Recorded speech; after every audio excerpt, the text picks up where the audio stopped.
Luchando por la justicia. Tu asesor legal en radio. Soluciones legales para el día a día. De los especialistas a tus oídos. Luchando por la justicia. Luchando por la justicia. Hola, ¿qué tal, amigas y amigos de Luchando por la Justicia? Esperando que se encuentren muy bien y que tengan un día espectacular.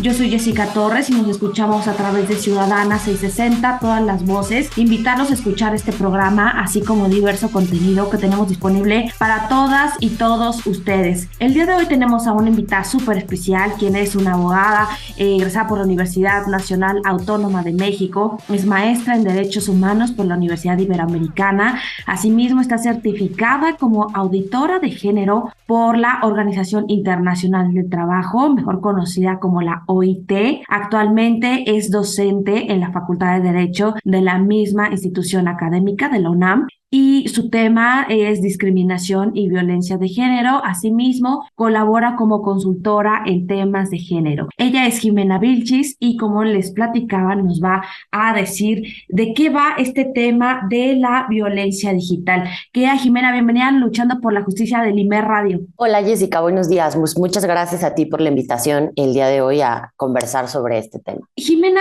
bueno, realmente muchas personas, no solamente los adultos, también la niñez en México, los adolescentes, las juventudes en general, tenemos acceso a redes sociales, pero constantemente nos enfrentamos a estos escenarios de violencia digital, de estos discursos de odio o de discriminación.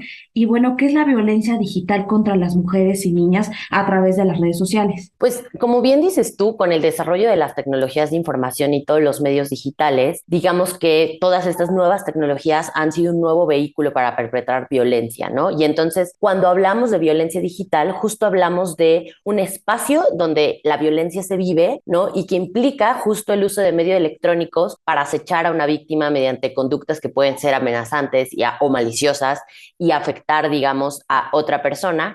Evidentemente, el tema de violencia digital se ha hecho mucho más presente a partir del COVID, ¿no? Ya lo venías marcando un poco tú, niñas, niños, adolescentes, todos los jóvenes y particularmente también mujeres, ¿no? Se han visto afectadas de manera desproporcional porque al final empezamos a utilizar de manera mucho más masiva todo el tema digital, ¿no? Si bien antes ya se usaban bastante las redes sociales, a partir de que las clases, el trabajo en línea, hay una exposición en el que las horas se triplicaron que estás en el internet y en los espacios digitales y por tanto también esta violencia, ¿no? Entonces, básicamente, la violencia digital implica el uso de medios electrónicos para generar una violencia, ¿no? Es un espacio, ¿no? Una modalidad de violencia en el que se sitúan estas violencias y que por ahí ya nos venías un poco diciendo, ¿no? Afecta desproporcionadamente a las mujeres. Estadísticamente, por ejemplo, en el caso de México, ¿no? Antes de la pandemia, en 2019, el INEGI tenía, digamos, una encuesta que habían hecho sobre el tema de violencia digital, en el que se veía cómo afecta de manera desproporcionada a las mujeres, ¿no? Y básicamente 9.4 millones de mujeres en México, mayores de 12 años, alguna vez han vivido algún tipo de violencia digital. Este escenario que nos platicas es realmente alarmante porque no solamente nos encontramos a diario con que las mujeres son víctimas de feminicidio, sino también estos altos índices de violencia digital en contra de las mujeres y de las jóvenes y de las niñas y de las adolescentes en el país. También que te quiero consultar, ¿solamente la violencia digital implica esta exposición de mensajes o también puede incluir imágenes, videos? Platícanos un poquito. Sí, pues mira, o sea, primero habría que decir que la violencia digital tiene muchos otros nombres, ¿no? En algunos lugares hablamos de violencia en línea, de ciberacoso, acoso en línea, violencia cibernética. Todos estos son sinónimos de la violencia digital y, digamos, son otras formas de mencionarlo. Y como bien dices tú, hay muchas formas en las que se manifiesta esta violencia digital. Es importante también decir que los hombres también viven violencia digital, pero lo viven de una manera mucho menor o en menor proporciones y de manera distinta. Y voy a ir dando como algunos ejemplos un poco en la lógica de lo que estamos conversando, ¿no? De ¿Cómo se manifiesta esta violencia digital? ¿Cómo sabemos que estamos siendo víctimas de violencia digital? Hay desde ciertas conductas que son bastante comunes en redes sociales, como insultos, ¿no? Insultos que se dan a través de las redes sociales cuando se ofende a una persona por expresar sus ideas o opiniones. Esto puede pasar muchísimo en Facebook, Twitter, Instagram, ¿no? Una persona sube una foto, sube una opinión, pone un tweet y empieza a haber bastante ofensas, ¿no? Y aquí por eso decía que también esto lo viven los hombres, pero hay ciertas marcas y distintivos en el tema de mujeres, ¿no? Es mucho más probable, por ejemplo, que una mujer reciba ciertos insultos respecto a su físico o respecto a su estatus como soltera o frígida, ¿no? Algunos insultos muy particulares que viven las mujeres frente a ciertas opiniones, ¿no? Incluso la Universidad de Stanford el año pasado hizo un experimento bastante interesante en términos de violencia digital, en el que lo que analizaban es qué pasaba si una misma persona ponía una opinión que podría ser controversial, pero su nickname era mujer o su nickname era asimilado a hombre, ¿no? Entonces, ¿qué pasa si Jimena decía algo en contra de Trump, pero qué pasa si esta misma opinión le decía algo alguien llamado Michael, ¿no? Y era impresionante cómo era mucho más la agresión que podían tener los nicknames que eran femeninos, digamos, a los nicknames masculinos sobre el mismo tipo de opiniones. Este tipo de insultos es algo muy común, ¿no? Y es algo de lo que más vamos a ver en términos de violencia digital. Pero hay otro tipo de violencias, como por ejemplo, ¿a qué le vamos a llamar ciberacoso o esta parte de hostigamiento, ¿no? Cuando una conducta empieza a ser reiterada, es decir, es posible que a lo mejor yo a través de mis redes sociales empiece a tener ciertos usuarios que siempre me ofenden, no importa que ponga, no importa que suba, ¿no? Y esta es una conducta que se hace de manera reiterada, hay mensajes ofensivos todo el tiempo de parte de unos usuarios en particular contra mí, a esto se le va a llamar hostigamiento, ¿no? ¿Y cuál sería la diferencia? Sería que hay una constante, digamos, en el tiempo en el que la misma persona de forma reiterada me está ofendiendo. Ahora, puede haber otro tipo de manifestaciones de la violencia digital, como por ejemplo difundir información denigrante o falsa, ¿no? Esto también es algo que pasa mucho en términos de las mujeres y la expresión de la violencia digital en términos de la denigración o difusión de información falsa está muy relacionada con la sexualidad de la mujer, ¿no? Y entonces poner escándalos sexuales, fotos de ellas, ¿no? Que ya venías como por ahí enmarcándolo, aunque esto se va a situar en un comportamiento muy particular y en otra tipificación, ¿no? Otro tema de violencia digital que puede suceder muchísimo es el robo de identidad. Y esto le pasa muchísimo a los influencers, ¿no? A las influencers de robarle sus cuentas de TikTok con seguidores, robarle sus cuentas de Instagram o sacar cuentas con los mismos nombres con otro tipo de opiniones o fotos que son tomadas y publicadas. Entonces, el robo de identidad es algo que puede pasar muchísimo, ¿no? Y pasa y suele ser utilizado para, digamos, captar a cierto público o incluso para hacer fraudes, ¿no? Seguramente en un tiempo se estaba escuchando muchísimo que pasaba que había un robo en el tema del WhatsApp y entonces yo le escribía a Jessica, por ejemplo, y le pedí un préstamo, ¿no? Y le decía, necesito dinero, deposítame en tal cuenta, y entonces Jessica pues decía, sí, le voy a prestar a Jimena, ¿no? Me depositaba y luego yo después decía que me habían robado mi cuenta de WhatsApp. Este tipo de robo de identidad que se utiliza también para fraudes es algo bastante común, ¿no?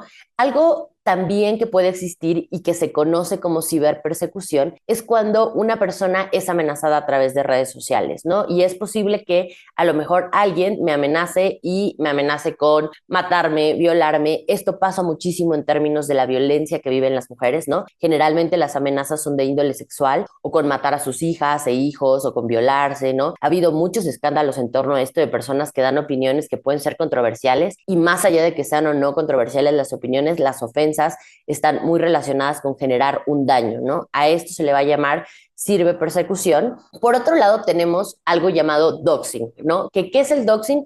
Es básicamente revelar información privada de una persona sin su consentimiento.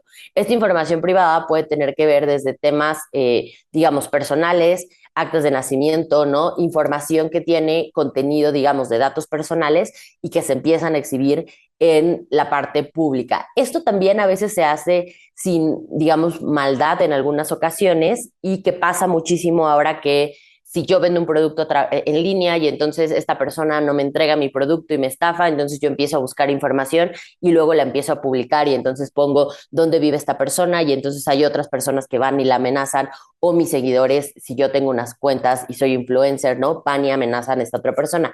Esto es algo que pasa mucho, ¿no? Y es parte también de estar tan expuestos a los medios digitales que pueden revelarse cierta información privada sin el consentimiento de la persona y que pueden ponerla en riesgo, ¿no? Incluso en términos de ciertos escándalos que pasan. Y luego tenemos otro tipo de conductas, como por ejemplo el grabar y publicar agresiones en redes sociales, que también es algo que se ha dado mucho, ¿no? Que puede ser que yo iba pasando y veía como dos personas que venían en un coche se empiezan a golpear y entonces yo subo eso a redes sociales. También es una forma de violencia, porque en cierto modo no solo exponemos la violencia que está pasando, sino también estamos exponiendo a los niños y a las niñas y a los adolescentes a estar normalizando esta violencia y a que parezca que es algo simple y que es algo no importante y minimizándolo. Este tipo de actos también, es decir, grabar y publicar en redes agresiones físicas o agresiones físicas como las que pueden estar pasando en las escuelas con el bullying para los niños y las niñas, también es una forma de violencia en los espacios digitales. Y por último, o digamos, otra forma de violencia que también es muy particular y que suelen vivir muchísimo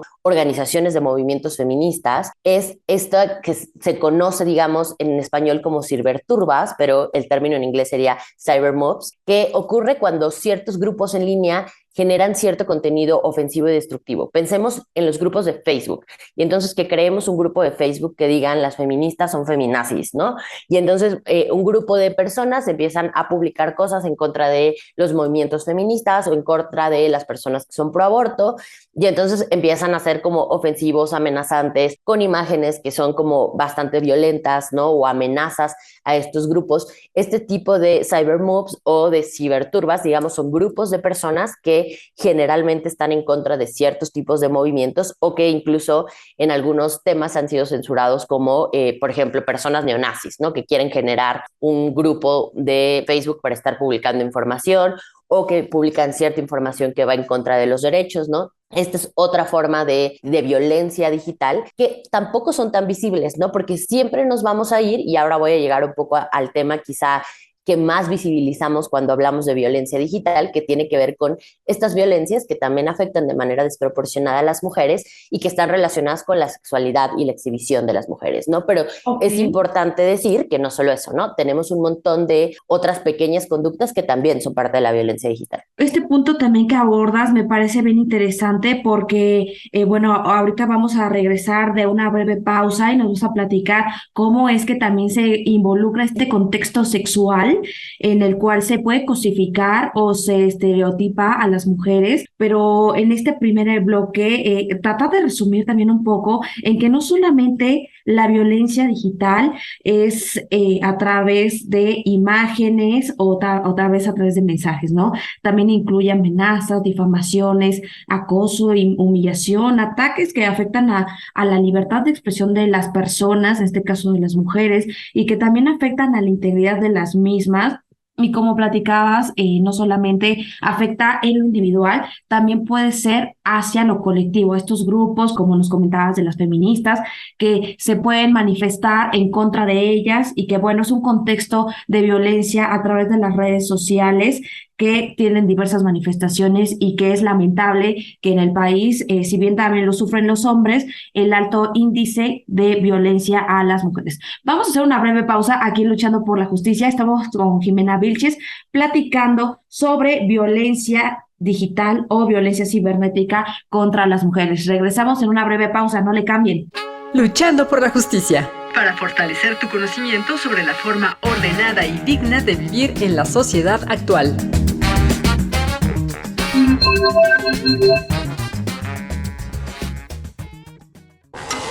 Luchando por la Justicia. Brinda herramientas educativas para promover la cultura de la legalidad, los derechos humanos y la perspectiva de género. Luchando por la Justicia. Amigas y amigos de Luchando por la Justicia, ya regresamos de una breve pausa aquí en Ciudadana 660, todas las voces.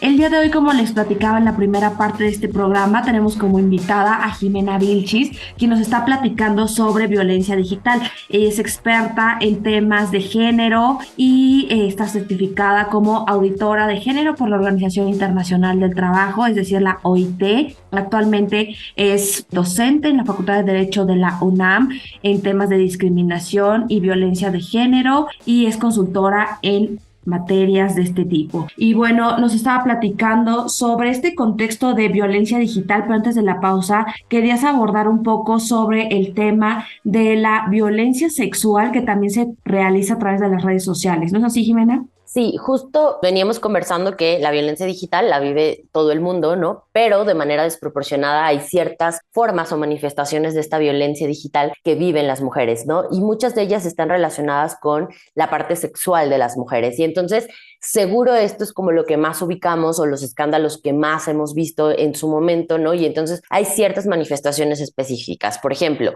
¿no? Está el tema del porno vengativo, que tiene que ver con la distribución de imágenes sexuales gráficas de una persona sin su consentimiento. Y generalmente esta idea del porno vengativo está muy relacionada con quien tuve una relación sentimental, ¿no? O con quien, sin tener una relación sentimental, tuve un intercambio de fotos, tuve relaciones sexuales, nos grabamos, ¿no? En una relación consensuada, y después esta información se pone a la luz en algún punto cuando o terminamos nuestra relación consensuada, nuestra relación sentimental, y esto sale a la luz. Y seguro nos acordaremos de ya hace muchos años, cuando todas las redes sociales no estaban tan de moda, las primeras artistas que salían algunos de sus videos sexuales con sus exparejas sentimentales, y que después de unos años nos veníamos enterando que eran sus parejas quienes habían filtrado este tipo de información. En ese momento no había medios masivos digitales de comunicación que también permitieran que todo esto se distribuyera tan rápido, y se hacía más a través de, digamos, la televisión. El día de hoy el tema del porno vengativo es algo súper común, ¿no? Y además tiene unas ciertas problemáticas, porque en cierto modo limita los derechos de las mujeres y los derechos de las y los adolescentes en términos de compartir su sexualidad, para proteger un poco que esta información no vaya a ser distribuida, ¿no? Esta idea del porno vengativo, como su nombre lo dice, está muy pensada en que alguien que tenía esta información y que en algún momento la compartimos en un momento de confianza, después lo hace de una forma de venganza. ¿Cómo distinguimos esto de cuando se trata de un tema más bien de extorsión? Y a esto le vamos a llamar sextorsión. Y la sextorsión, justo la distinción es que solicito a cambio de eso o dinero o otras cosas para no revelar imágenes, ¿no? Entonces es posible que alguien me contacte por mis redes sociales y me diga: tengo un video tuyo o tengo fotos tuyas y necesito que me des tanto dinero o que me deposites tanto para que yo no revele estas imágenes o estos videos y estos contenidos explícitamente sexuales. Aquí, digamos, la diferencia es que sí hay algo que te piden a cambio, y en algunos casos incluso te pueden pedir más fotos. Y esto le ha pasado muchísimo a adolescentes, digamos, entre los 14 y los 19 años, que las enganchan a través de redes sociales. Ellas mandan fotos con alguien que conocen en línea y luego amenazan con mandarle esas fotos a sus papás si no les mandan fotos más explícitas, y se vuelve un círculo súper vicioso y súper complejo de salir, ¿no? Entonces, la diferencia entre el porno vengativo es que en uno más bien lo que tiene de fondo es como esta venganza o este resentimiento de exponerte, ¿no? Y en el otro sí te piden algo a cambio, pueden ser más fotos, más videos, puede ser dinero, ¿no? Y hay como un tema de chantaje intermediario. Dos tipos de conductas las conocemos, pero algo que también es importante decir es que no solo tienen que ver con imágenes gráficas, pueden ser audios, es decir, puede ser que yo en WhatsApp mandaba audios, pueden ser conversaciones con emojis que dan a entender como un tema sexual, ¿no? Pueden ser, digamos, es todo aquello que tiene un índole de carácter sexual, que no necesariamente es una foto o un video, ¿no? Incluso podría ser un audio, y que pude haber compartido yo en su momento con su consentimiento. Pero el que yo comparta una imagen con mi pareja o con una persona con la que estoy teniendo una relación, no le da autorización a la otra para publicarlo, ¿no? Una cosa es que yo lo comparta en mi vida privada y otra es que yo desee hacerlo público. Y una tercera conducta, digamos, de este tipo de acoso que tiene un tema de carácter sexual, está muy relacionada en la captación de niñas, niños y adolescentes para establecer una supuesta relación que inicialmente inicia como una relación. Hay muchísimos adultos que se hacen pasar por adolescentes y que enganchan así a niñas y niños y empiezan a tener como una relación muy cercana en la que platican todos los días, se conectan, se pasan fotos, empiezan como amigos, y a partir de esto se hace como una especie de enganche, ¿no? Para que puedan obtener un control emocional sobre niñas, niños, e incluso un tema de abuso sexual en el que empiezan a pedirles fotos, se hacen supuestos novios, ¿no? Hay supuestos intercambios, y que después esto puede, digamos, saltar de la vía digital. A esta conducta le llamamos grooming, y se puede ir a términos de hasta intentos de secuestro, ¿no? O cuestiones mucho más graves a partir de un espacio digital. Este tipo de conductas también suelen ser, digamos, las víctimas directas niñas, niños y adolescentes. Y este contexto también que nos platicas de no solamente las mujeres en una edad adulta, sino también que pueden ser víctimas las niñas, las adolescentes, las juventudes en términos generales, y la importancia de que tengan este conocimiento bien claro del consentimiento, que si bien pudieron haber estado en una relación o en un contexto de aprobación, en el caso de personas mayores de edad, podría ser un escenario en el cual deben tener contextualizado el consentimiento de manera expresa, pero en el caso de las personas menores de edad, bueno, es un escenario completamente distinto. Oye, Jimena, te quisiera preguntar sobre el tema de la prevención. Algunos tips que pudieras transmitirnos para estar seguras en las redes sociales, mecanismos para tener más privacidad. ¿Qué nos puedes decir al respecto? Pues mira, hay varias formas de prevenir desde las propias redes y los mecanismos que cada red social tiene, pero aquí es importante decir algo. Nosotras, digamos, podemos prevenir, pero tenemos el derecho a usar libremente los espacios digitales, ¿no? Y en teoría tendríamos que tener el derecho de poder gozar de ellos y subir una foto sin que nada pasara, pero por desgracia no es así. Y entonces sí hay ciertas herramientas, ¿no? Lo primero es utilizar contraseñas seguras. Ya decíamos que hay muchos robos de cuenta, robos de identidad. Entonces es súper importante tener contraseñas de caracteres largos, usando mayúsculas, minúsculas, otro tipo de, digamos, simbolismos, usar números, ¿no? Hacer contraseñas como complejas, seguras, no repetir las contraseñas, no compartirlas con nadie, ni con la novia, ni el novio, ni el novio, ¿no? En su momento. También es súper importante en algunos casos y en ciertas redes, ¿no? Decidir qué publicaciones se consideran personales y entonces a lo mejor no las voy a poner públicas. Yo no soy y no invito a todo el mundo a tener todas sus redes sociales en términos de privadas, pero sí a lo mejor saber cómo utilizo cada red, ¿no? Y entonces a lo mejor yo tengo mi Twitter público porque en mi Twitter tengo discusiones más políticas y me gusta intercambiar con gente que no conozco, pero quizá mi red social que Instagram o Snapchat solo la comparto con mis amigos más cercanos porque ahí sí publico dónde estoy o si estoy de vacaciones o publico cosas como muy específicas. Facebook la utilizo para otra cosa, pero uso LinkedIn para el tema laboral, ¿no? Entonces también saber qué uso le voy a dar a cada una de las redes y conforme a eso configurar la publicación y la privacidad de cierto tipo de cosas y contenidos que voy a subir, ¿no? También es importante pensar que cada vez que utilizamos una aplicación, si tenemos la ubicación, digamos, puesta, tenemos y somos más susceptibles de que la gente sepa dónde estamos, a qué hora y cómo, ¿no? Hay ciertas apps seguras y entonces hay que ver que cada vez que descargamos una app sea la app oficial y no sea una app pirata, que estamos utilizando dispositivos oficiales. También es súper importante, ¿no?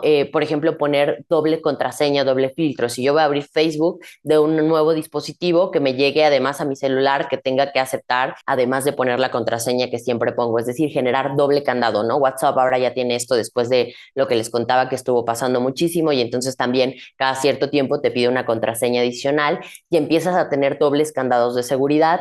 Hay ciertas aplicaciones de mensajería cifrada, sobre todo que nos pueden funcionar muchísimo o para el trabajo o para mandar este tipo de fotos si queremos hacer una distribución de ellas, ¿no? Y hay unas que son gratis, que son Telegram, Signa, WhatsApp, que también es cifrado, ¿no? Que nos ayudan un poco a minimizar esto. Y también es súper importante que hay ciertas redes que no son tan seguras. Generalmente las redes gratuitas que tenemos en los parques o cuando nos vamos de viaje o las redes de los aeropuertos son redes relativamente mucho más inseguras que nuestras redes con nuestras propias contraseñas, ¿no? Entonces es súper importante intentar evitar conectarnos a la red pública o cuidar mucho lo que hacemos en línea cuando estamos conectados en VPNs públicas, ¿no? Estos, digamos, son algunos de los tips que podemos tener como para hacer uso de las redes sociales. Insisto, yo no creo que tenga que ser una carga para las personas que somos usuarias de los espacios digitales, pero hay que ser muy conscientes también que este boom que ha habido de todas las redes sociales y de los espacios digitales nos pueden poner en ciertas condiciones, digamos, de inseguridad, porque al final estamos publicando todo el día nuestra vida, ¿no? Yo siempre digo, es como si de repente afuera de tu coche dejaras las llaves del coche y pusieras cuál es tu cuenta bancaria y pegaras post-its con toda tu información y así anduvieras en tu coche por el mundo. En realidad nos podría parecer que es como absurdo y dirías, ¿quién haría eso? A veces con las redes sociales solemos hacer eso, ¿no? ¿Dónde estamos comiendo? ¿Qué estamos comiendo? ¿Qué nos compramos? ¿Cuánto ganamos? Y eso nos puede poner en ciertos riesgos.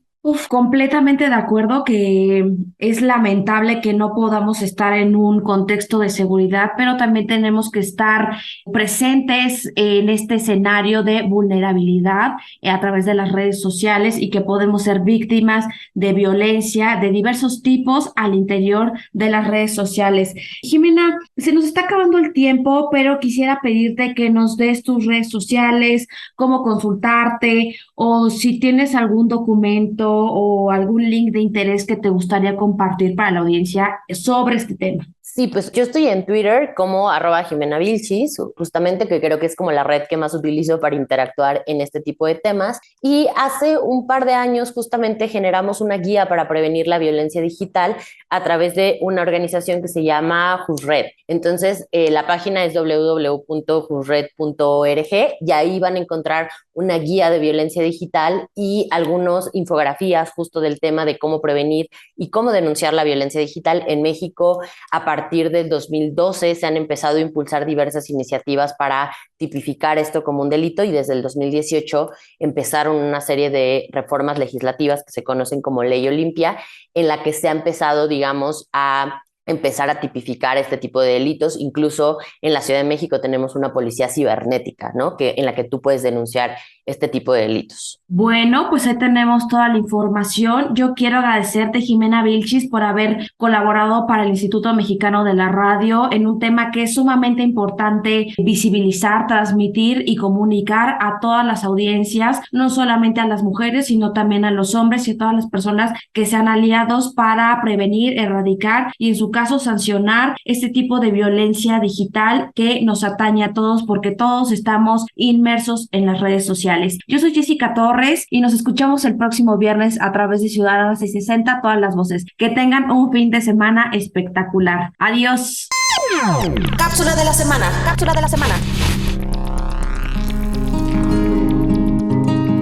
Cada 29 de septiembre se conmemora el Día Internacional de la Traducción, de la Interpretación y la Terminología como herramientas indispensables para preservar la inclusión a un entorno positivo y la productividad en el discurso público internacional y en la comunicación interpersonal. Al respecto, la ONU reconoce que el respeto de la diversidad cultural y lingüística del mundo es un requisito esencial para promover el espíritu de apertura, equidad y diálogo. Destaca también la función del multilingüismo en las actividades de las Naciones Unidas y su proyección mundial como valor básico de la organización, pues promoverlo es un medio para impulsar, proteger y preservar la diversidad de idiomas y culturas en todo el mundo. Actualmente se cuenta con servicios de traducción e interpretación de lenguas indígenas en hospitales y albergues en muchas partes del país. Luchando por la justicia. Promueve el pensamiento de respeto a los derechos humanos y que las diferencias individuales no sean argumento para justificar la desigualdad, el maltrato o la discriminación. Luchando por la justicia. Luchando por la justicia.